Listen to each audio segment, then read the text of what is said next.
I want to welcome you to this fiscal year 2016 budget public hearing. This is the 6th year that we've done this kind of public hearing. We found that we think they're productive. They give people an opportunity to learn a bit about the budget making process at the City of Farmington.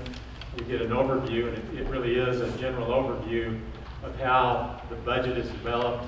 We tend to focus a little bit more on the revenue side of the picture than the expense side at this particular juncture. But I think that you'll walk away this evening with better information about the financial status of the City of Farmington. Well, I want to add my word of appreciation to each of you for being here as well.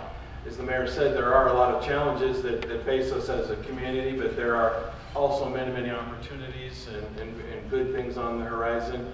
But there are significant decisions that your elected officials are going to need to be making in the days ahead as we face these challenges, and it's very important that we have an informed citizenry as much as possible. Many of you are commissioners and are volunteering in various capacities, and so it's very important that you are really educated on really how our finances work, how our tax structure works, and really how we get things done, so that you can have that broad understanding, to broaden your base of understanding so that you can give good advice from a big perspective. We've been at this for quite some time. The budget process for most people is, they hear about it in short order, but it's about a 6-month process for us. About the time we finish one budget, we get a little bit of a break, and then we are literally delving into the next year's budget. So back in January and May, we're starting to put together the needs and wants and desires and vision, strategic planning by the department heads. Appreciate, Mayor, you introducing our department heads. They have a significant role in this process in terms of building what we need what they need in order to accomplish their assignments and their vision. The bad news is it gets to this point, and oftentimes we're having to cut back on some of those things, so we'll talk a lot more about that. In April, we're having the council work session. The PUC meets with the council on the utility budgets. And then in April, we just had this last week, the council gets an introduction to the capital improvement plan.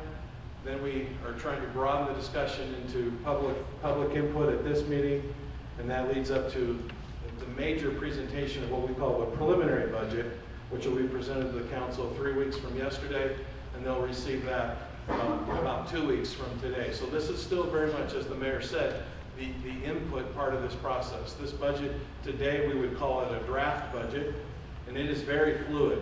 In fact, it's more fluid than usual at this stage of the game, because our crystal ball this year is unusually tricky, as we'll talk about more when we get to projecting revenues in a minute. Then we take all that input, including the full-day seminar with the council that's scheduled for early May, and then I have to pull all that together. Then, according to state statute, I submit a preliminary budget to the mayor and council. Then, of course, from there, they have to deliberate that, determine any changes, and ultimately adopt the budget that becomes our legal operating parameters financially for the year. So that's our process. We'd like to point out that you're in good hands financially with our finance team. 20 years in a row, we're receiving the Certificate of Excellence in Financial Reporting, 18 years of Distinguished Budget Awards. All right, the next one is to kind of give you a perspective of the City of Farmington. We always talk about how we really don't fit any good benchmarks. Are we a city of 45,000? Are we a community of 100,000 or 350,000? Well, it depends how you look at it. Residents of Farmington, about 45,000. We are clearly the large city within the county of about 115,000. They tell us on any given weekend there may be as many as 100,000 people here shopping, and probably draw from a 300,000 to 350,000 population in terms of our regional impact in retail, education, and so forth. So would a city of 45,000 have 2 Super Walmarts? Probably not. Would a city of typically 45,000 have a Sam's Club? Typically not. Many of the chains and restaurants that we have are not typical for a city of 45,000. Likewise, our library is not a library for $45,000. Our public works infrastructure is not designed for $45,000. Our police and public safety, we have to deal with the potential for 100,000 people here. Our recreational facilities, our parks, are widely used. As you know, if you observe at all as you drive around the community, they're packed out almost all the time, and many people from the surrounding area. So as you think in terms of the scope of our operations, you have to think larger than the city of 45,000. We have way more police officers than the book says we ought to have for 45,000 people. But when you go back to the number of calls per service per officer that our police officers handle, we're one of the busiest police departments, by any statistical matrix. Then you add to that, of course, we're a full service city with water and wastewater utilities, and then of course the electric utility, which expands and serves all of San Juan County and part of Rio Arriba. So when we talk a lot tonight, we're going to be talking about these three budgets. The general fund budget, what we call GRT Streets and GRT Parks and Rec. General fund is funded through gross receipts taxes. Then there's a special dedicated tax that goes just to streets and one to parks. But these are primarily your tax-supported services, are in these three. So you're looking, about 76, 79, 80,000 on those. But the entire city operation, so the size of this government, is 262 million when you add into it all these other services that are handled through separate funds and are accounted for separately, not through the tax supported. And these are primarily enterprise funds that are supported through ratepayers and there's some grant funds also in there. So how does that compare statewide? Well, we're the third largest governmental entity municipal entity in the state of New Mexico. Albuquerque, obviously, larger with 893, Santa Fe, well, they're out of order here. So Farmington, 280, Las Cruces, 272. Gives you a feel, Santa Fe drops all the way down to 340. Then you're down into cities both larger than us in population, but much smaller in terms of size of operation. Hobbs, Rio Rancho even at 120 million. Durango, just for comparison, regional cities, Durango 65 million. Aztec is 37 million. Bloomfield about 16 million. Farmington Municipal Schools, 139 million. San Juan College, 95 million. So clearly, on a statewide basis, this is a large organization. This team of department heads who lead this organization, your mayor, your elected officials, are leading an organization the size of 265 million, not of a small city of 45,000. Okay, report on where we are at right now. First 9 months into the year. This is a little bit of our dilemma as we go into this year's budget process. Things are great right now for us financially in terms of all of our trends, spending, expenditures, revenue. There's just a lot of unknowns about what the future holds in regards to what's happening in the commodity pricing and to what extent will that affect our gross receipts tax base.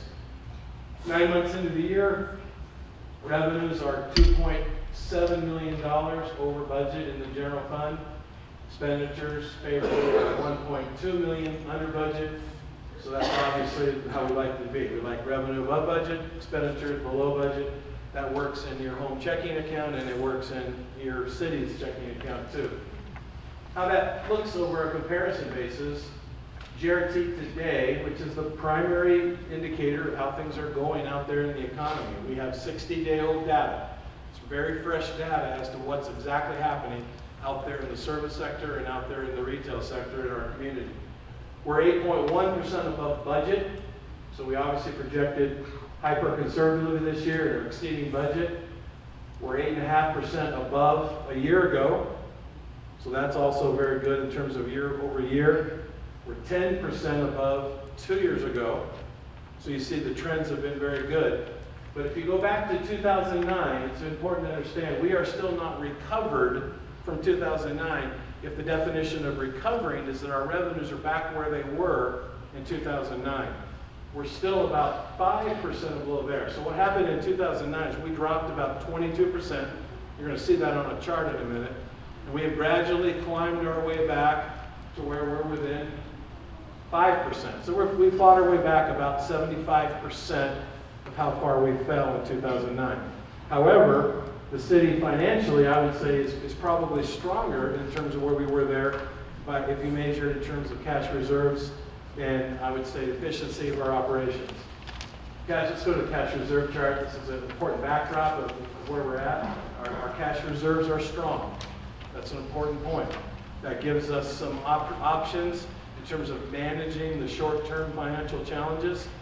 It obviously hedges our bet a little bit. It allows us to make some decisions maybe by not overreacting too early and say raising taxes or overreacting and maybe gutting some services that parts of our community depend on. It allows us to have a little bit of a time to kind of watch what's happening and react more to facts than to projection and speculation. And that's going to be particularly important this year. Because if we were to end the year right now, we have had a very robust year. Our trend in GRT right now is very solid, including up to this very last month. That data is 60 days old. So in terms of what's happening out there, we're not certain. So our crystal ball is just particularly fuzzy this year. And so as we go into this budget process, we'll probably be ultimately proposing to the council a budget that's kind of a very conservative, kind of level playing field on both revenue and expenditures, but have prepared in advance some contingencies for how we'll manage it on the expenditure side when we see what revenues are going to do. And it just depends kind of who you talk to on how they're going to affect us. Some of our revenues are certainly directly related to the extractive industries, and some of them are not. So, cash reserve policy, we have a very conservative policy of 20.8% of our operating budget, general fund budget. So first thing we do is set aside $12.8 million this year. Just to give you a perspective on that, GFOA is the Government Financial Officers Association. They recognize best practices in government finance. They recommend 16.9%, so in this case that would be 10.2. We exceed that with 12.8. New Mexico law requires us to keep 8.3. Of course, in my mind, that's an absurdly small amount, and of course, we've never even thought about that. So we exceeded with a self-imposed conservative policy of 12.8, and then even above that, we have an additional 5.5 million. So cash reserves that exceed this minimum 12.8, we put into a special fund. So we have in total, as we go into this budget cycle for the general fund, about $18.3 million in cash reserves. Now that's not so much that we can't worry, because that goes very quickly. If you think in terms of a $60 million general fund budget, we couldn't live on those cash reserves very, very long. But like I said, it gives us options to be able to manage prudently without overreacting in terms of what's happening in our trends. You know, by comparison, at the start of this financial crisis, in 2008, we only had $7.4 million in the bank compared to the 18 we have now. That's about a 2.5 times improvement in cash reserves. So this management team and this council over the last 9 years has, in spite of the fact that revenues fell 22%, still haven't recovered through prudent management, efficiencies, particularly cutting back, and probably the biggest area has been employees. We have almost tripled our cash reserves, and so I think that's something that we're proud of, and they're invaluable options that we have for us now. Okay, this is kind of what we're looking at. Again, I cannot stress enough, this is a draft budget and more fluid than usual. These numbers were literally changing, I hate to admit it, 1 hour ago. That is literally how fresh these numbers are. And they're going to continue to change over the next 2 to 3 weeks as we solidify into, again, as state statute requires, that I ultimately propose and present a budget to the council. But where we're looking right now in the draft, again, essentially level on revenues, essentially level on expenditures. They're both down a little bit.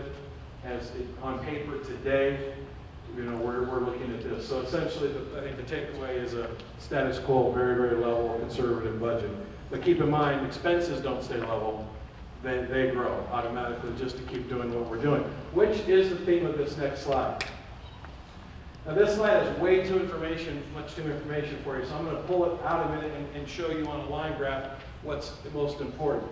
But this is on the internet for those of you that really enjoy going into this, and you probably can't even see it in your chart. The key here is this shows from 2009 through today.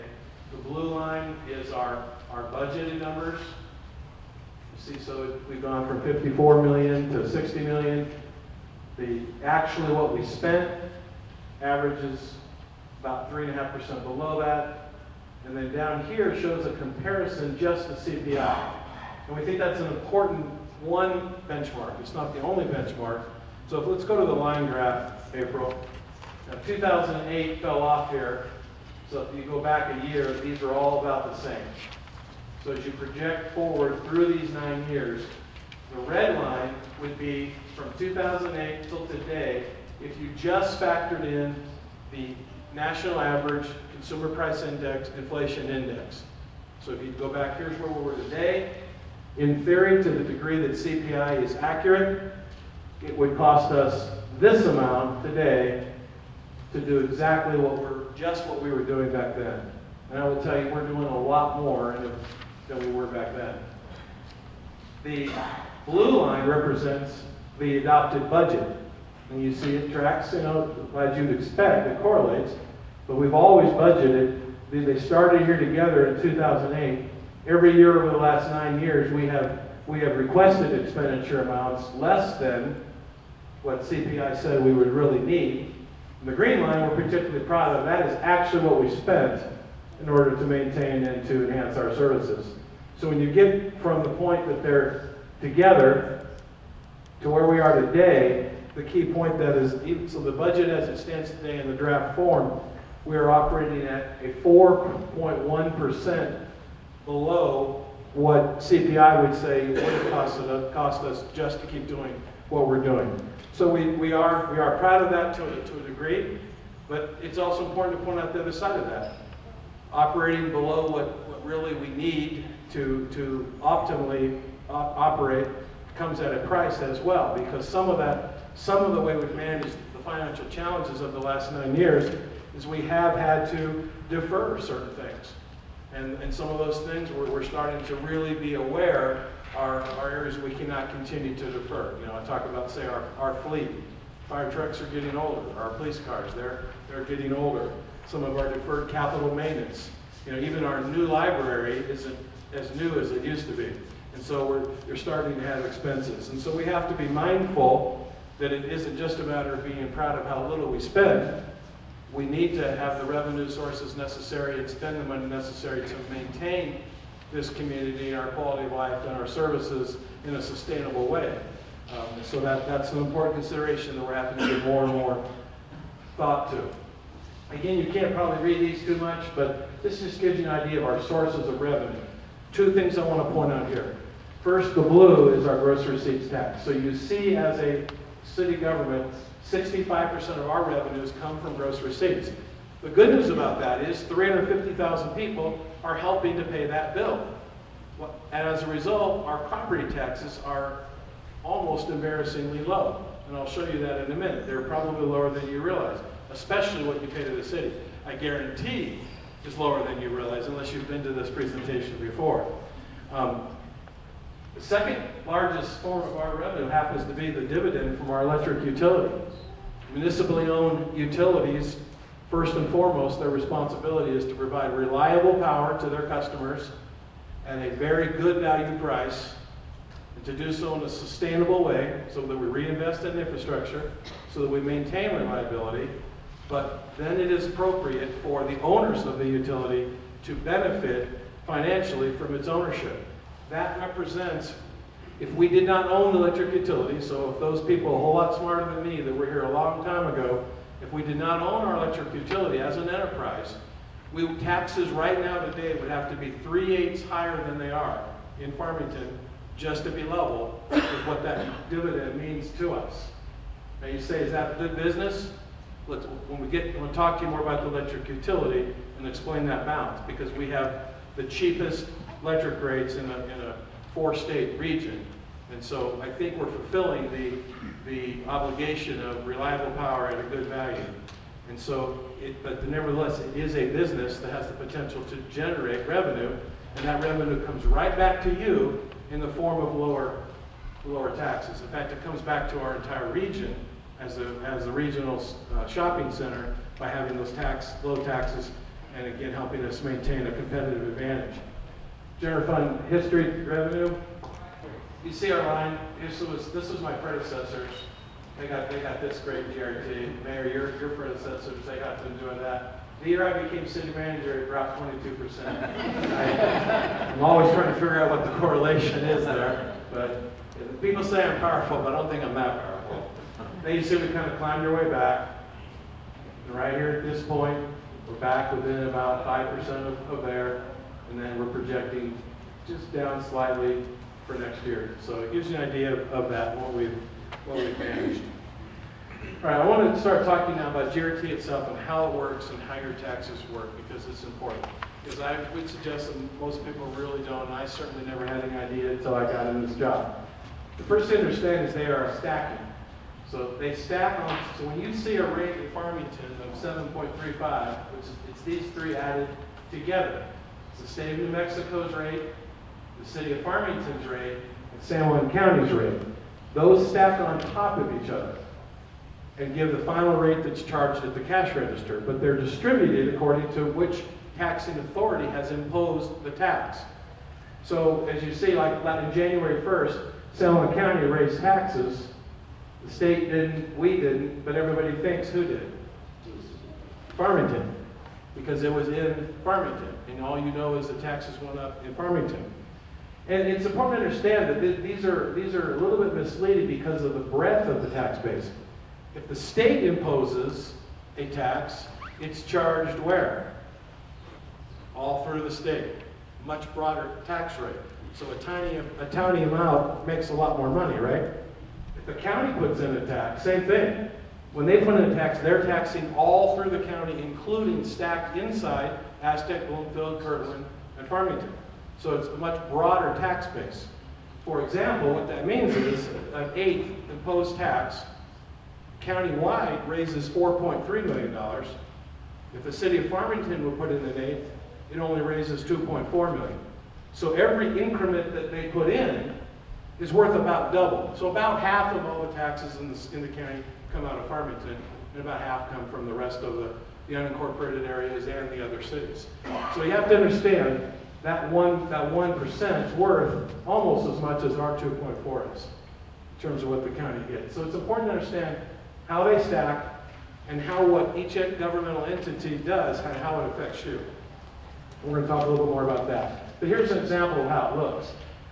On this chart, you see the local city rates. So Farmington's right here. 2.4% is the Farmington local rate. 2.41%. That's not changed since 1998 in Farmington. I'm going to show you that to you in a minute. You see where we compare Bloomfield 2.9, Durango 3, Aztec 3. And on up, Ruidoso is the highest at 4.2. But most people think this is the tax rate. Because we're at 7.3 is what's charged at the cash register. So you see how it breaks down. We get 2.41 of the 7.3 that's charged at the cash register. And the way that breaks down on a per dollar basis and the percentage basis is for every dollar of GRT that's collected, the state takes the first 53 cents, the county takes 11, 14 is it? 14, and the state, what's 33. okay. So by percent, 3.9, 2.4, and 1. So again, it's important to know where your taxes go and which governmental entity is imposing those taxes on you, so that you understand and participate and understand how they work. And in terms of, so when the county just recently imposed taxes, none of that goes to fund city services. It's going to fund county services. When the state raises taxes, it funds state services, not city services. Okay, let's go to the next slide. Well, stay on this one. Go back. I just want to make this one little point about Albuquerque. They do have a lower tax rate than us, as you can see. We're 2.4, they're 2.2. But notice property tax here, If you own a $200,000 house here, you pay $1,400. If you owned that same house in Albuquerque, you pay $27. So on your house, you would pay $1,278 more in property tax. This smaller increment between the 2.2 and the 2.4, even if you spent $25,000 on taxable goods in this city, which is highly unlikely for most people, because remember, everything expensive that you buy is tax-free in Farmington. You don't pay GRT on your mortgage, your rent, your gasoline, your car payments, when you buy a new car, your food, and your medicine, which we're going to talk a lot about. So most people's biggest expenditures are zero in Farmington. What's left in the tax base, you pay us the 2.4 to fund everything that you get from the city of Farmington. So that small increment, so what I like to point out is they may look better than us on GRT, but we're better than them on total combined taxes. Because on that, if you spend $25,000, that's only $48 different. So you're ahead. So we're better than Albuquerque is my point there. Okay. That 2.41 that the city of Farmington collects is dedicated and assigned based on the ordinances that were passed when those taxes were imposed. Only 1.85 of it goes to the general fund.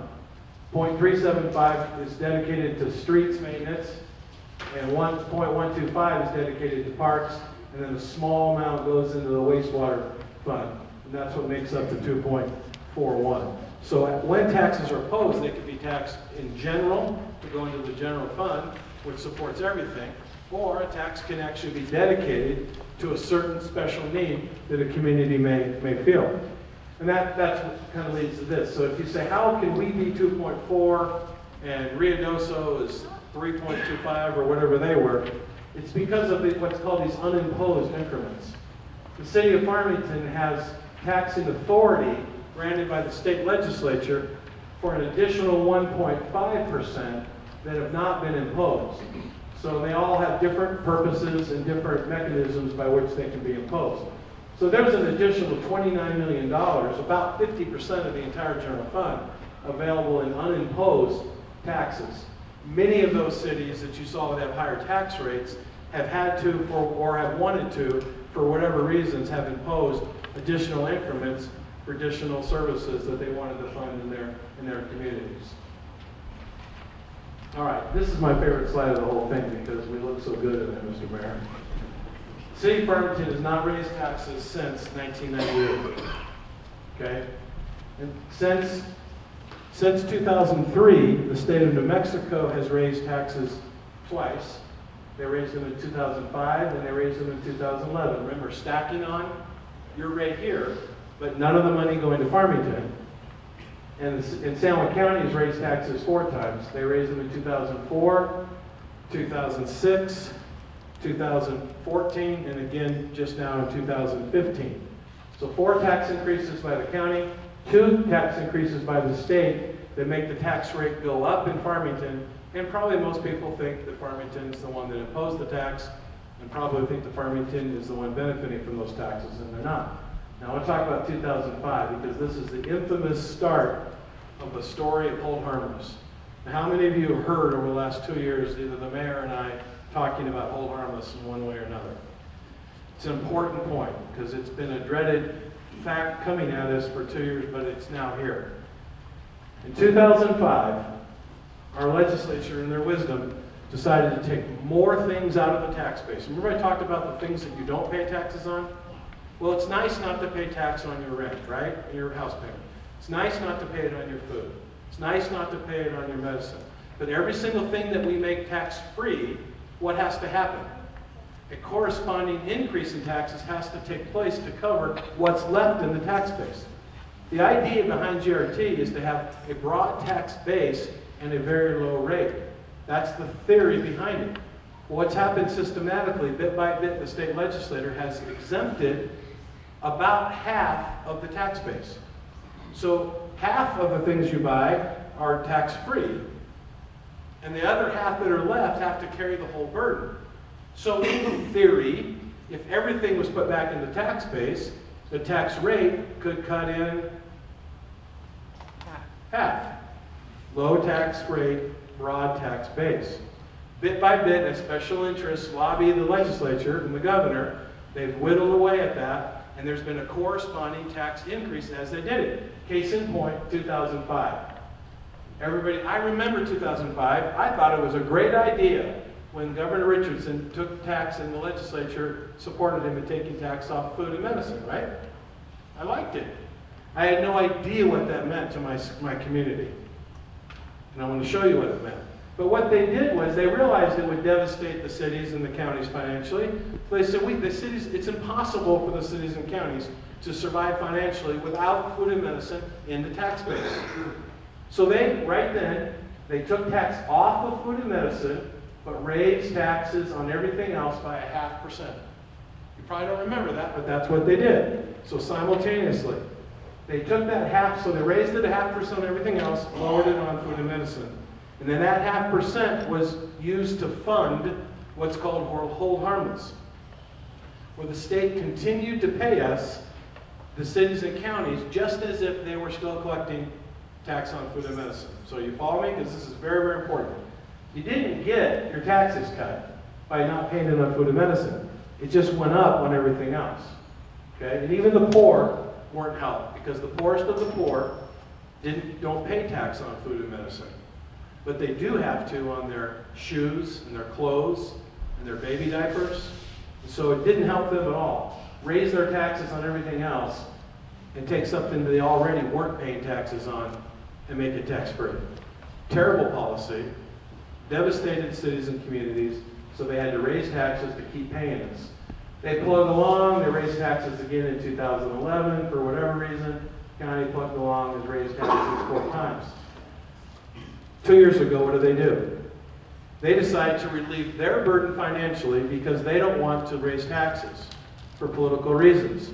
They want to be able to say, our governor's pledged not to raise taxes. Certainly no elected official wants to raise taxes. So they announced that they're going to take away the Hold Harmless payment from us, phase it in over 15 years. Remember, they raised your taxes to pay us this. Now, did they decide, we're going to stop paying the cities and counties Hold Harmless, but we're going to go ahead and give back that 0.5% to the people? Of course not. No, they kept the 0.5%, but they're stopping the payments to us. That is a de facto tax increase at the state level. So now we're left with this phasing out. And let me show you what that means. It's phased out over a 15-year period. So right now, that 0.5% that the state's charging pays us $5.8 million a year in Hold Harmless payments. Over a 15-year period, they're phasing them out. So this year's budget, we've had to take $388,000 out of our GRT. Next year, we'll take $777,000. The third year, we'll take $1.1. But you see how it multiplies and accumulates. The second year, it's $388 plus $770 for a total of $1.1. The third year, it's those 3. So you see, by about, could we manage it 1 year? Well, we're managing it. But look how devastating it gets pretty fast. And as it goes down here, 15 years, it's $75 million right out of the local services that you depend on. But the tax rate at the state is staying the same. Let me show you that. Let me show you why that's. There's also some very insidious built-in multipliers. When they took tax off of food and medicine, Hold Harmless was $3.9 million, or 7.86% of our total. Every year it inflates. To today, it's $5.8 million, or 11.6%. We have some theories why it's growing in dollar amount is simply because there's more money being spent. But why it's growing in percentage tells us that food and medicine, every single year on an alarming trend, becomes a higher percentage of the tax base that we needed to fund our services. Makes a lot of sense. Leakage to the internet, right? It's our huge threat to us. How many of you shop on the internet? No? Yeah, well, you're crippling your police department when you do. Just want you to know. But the fact is, well, there's a lot of truth to that. Shop local, please, because we depend on it. You really do. But 65% of our revenue comes from those taxes. But as the internet becomes a reality for shopping, you still buy food and medicine at home, right? The other factor is during tough times economically, food and medicine are still staples, and you predominantly buy them at home. So again, this is a built-in factor of the legislature. At this rate, by the end of the 15 years, we'll get no GRT, because it'll all be it'll all be exempted as food and medicine. Now, obviously, that's not going to happen, but that trend cannot be ignored. Oh, you moved your hand on me. Trying to rush me, April? All right. Next one. Now, here's what happened to us. There it is, right there. This is 65% of our revenue, and it is 11.63% of our budget. So the revenue that funds over 11% of the services you receive are affected by this whole harmless factor. They just chop that out, and they're going to do it over 15 years. The solution that the state put into law for us and the counties were they took away this from us. They kept the 5% tax that they had put in to pay that, right? You follow that? And they said, Mayor Roberts, you need to raise taxes 3/8 yourself at the local level. County Commission, you need to raise taxes 3/8 yourself. They gave an additional taxing authority of 3/4% on the local side, while they kept the 0.5% and they take back the money. That is the reality that we've been fighting for 2 years, but that starts July 1st. That is our reality today. So enough on that, but that is a conversation this community is going to have to happen, because no matter what you think about local government, whether you believe we're efficient or not, which I assure you we are, I can tell you right now that most people don't think that we could lose that and maintain our services, and we cannot. That is for certain. So the only way that can get fixed is either to do what the state has said to do, which is to raise your taxes at the local level so we don't have to, or the tax base has to grow by the economy improving. That's the only two, or we cut services accordingly. All right, property tax real quickly. Okay, just property tax, we have low property taxes is the point here. The $200,000 house, $1,496 taxes, but here's where it goes. Here's the big surprise. The city gets $94 of that. So for every dollar you pay in property tax, here's where it goes. State of New Mexico, 7 cents, I think it is, that's not on the chart. San Juan College, 17 cents. City of Farmington is 6 cents. Farmington Municipal Schools, 43. San Juan County, 28. So your taxes predominantly go to fund the schools, and then the county, their revenue sources are much more diversified. Not only does GRT have a broader tax base, so a smaller increment is worth a lot more money, about a third of their revenue also comes from property tax, right there, because they get 28 cents for every dollar collected. In Farmington, we get 6 cents. So we are not funded by property tax. So people always say to me, you know, they want a park built in their house, or a park built in their street. I pay property tax. Well, 6 cents on the dollar, you know, that $94 will fill a pothole. We have checked. It will fill a pothole on your street. Okay, this is important. We talked about the Farmington Electric Utility being an important part of the strategic and value to our community. We have the lowest taxes, as you've seen. We have the lowest property taxes, as you've seen. But we do, one of the reasons our taxes remain low is our dividend from the electric utility that comes to you as citizens through lower taxes. But are we fulfilling our mission to have good prices? Okay, the closest next municipal utility, today we're 44% cheaper than. Base rate's 52% cheaper. The next closest co-op, we're 35% cheaper. Both of these, by the way, have all the same benefits we do. Tax exempt status, don't pay income tax, can buy things tax exempt. We're 44% cheaper than Aztec, 35% cheaper than La Plata Co-op Durango. You see where we are with Salt River Project Phoenix, 27% cheaper. APS, rest of Arizona, 14% cheaper. P&M, about 7%. Of course, they've got an increase in right now. These base rates versus, this is our PCA. There's two parts of our bill. This goes up and down. We're actually about to lower our PCA. So we're actually comparing this at a time that 44 and 35, these numbers are even larger than they do fluctuate. And that's as high as our PCA has been. So I think a year ago we sat here and that was a 60% margin between us and Aztec. So we're fulfilling our mission through the electric utility of providing reliable, great cost power.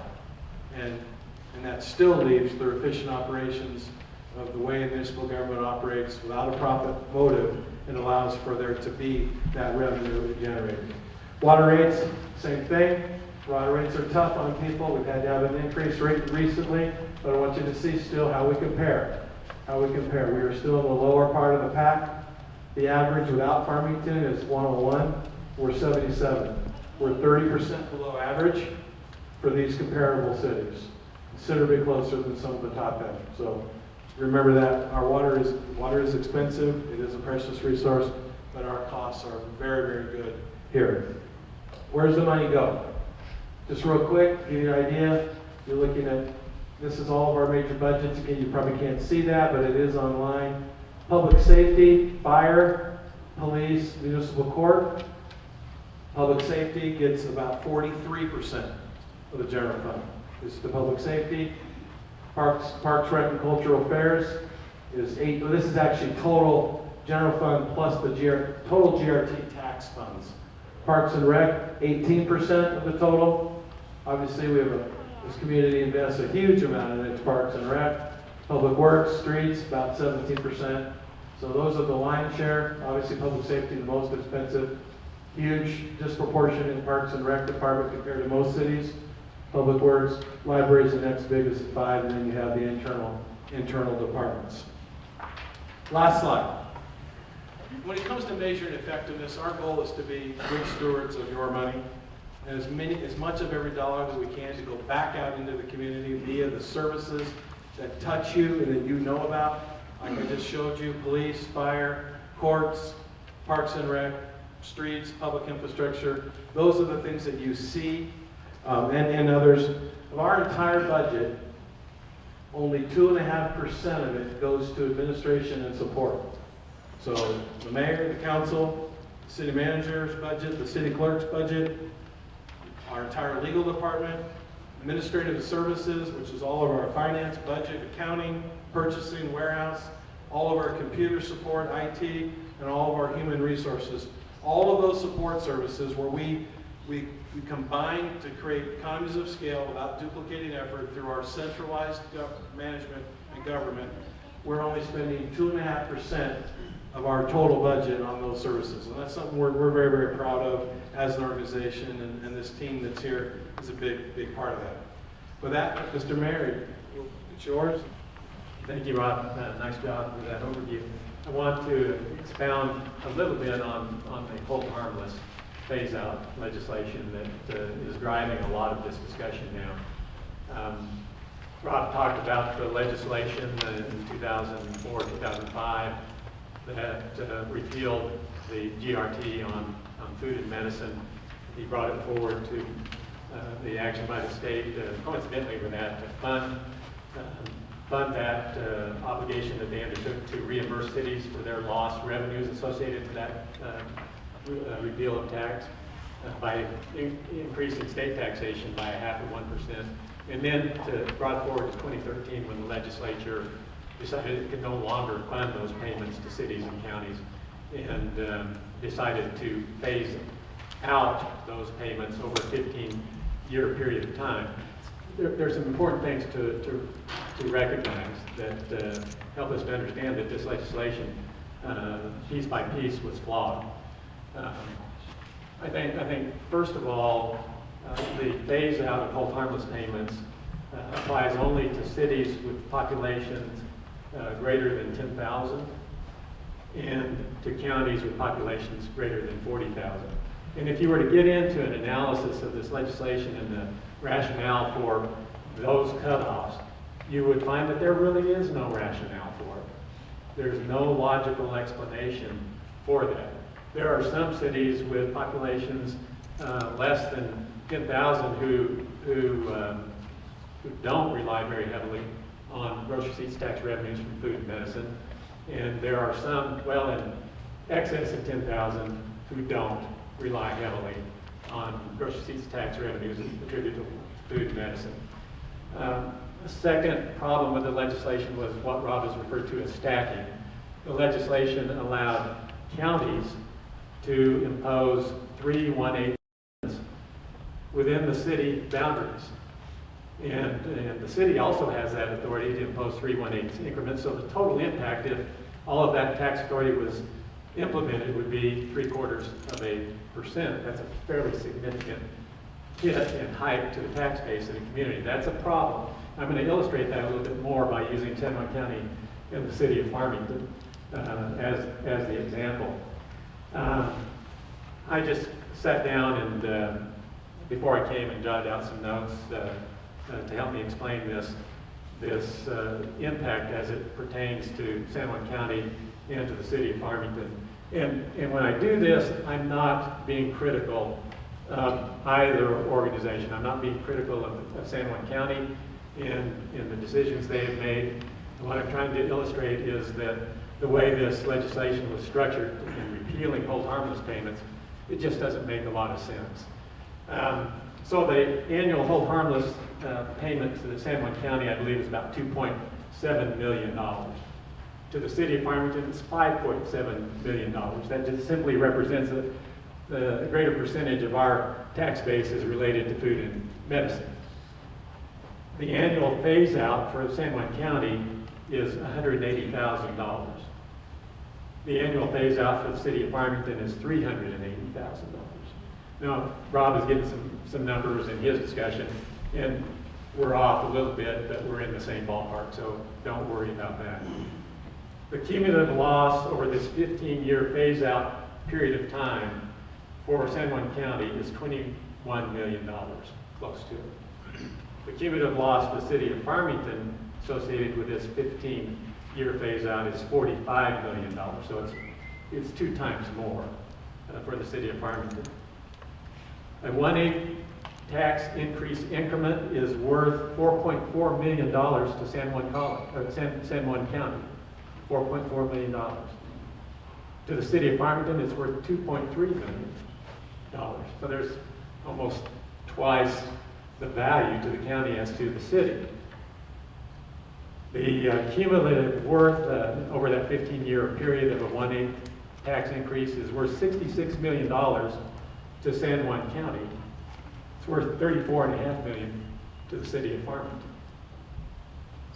So the loss-gain relationship there for San Juan College of the value of that. Yeah, did I say college again? Well, if I say college, just know I'm talking about county. Because I'm likely to make that mistake again.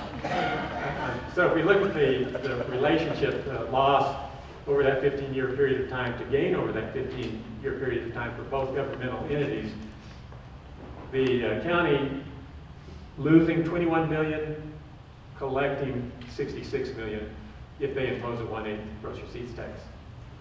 For the city of Farmington, losing $45 million and gaining $34.5 million. So, I mean, it just doesn't make any sense. The county has imposed 2 of their 3 1/8 increments. So currently, their value, that value to them is going to be $8.8 million a year.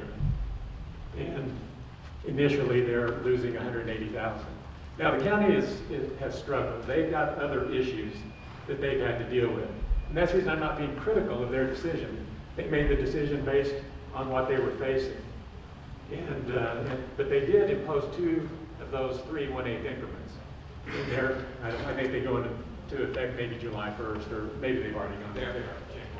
But you can see that the city of Farmington is now confronted with even maybe a more dire situation in terms of that comparative loss-gain ratio.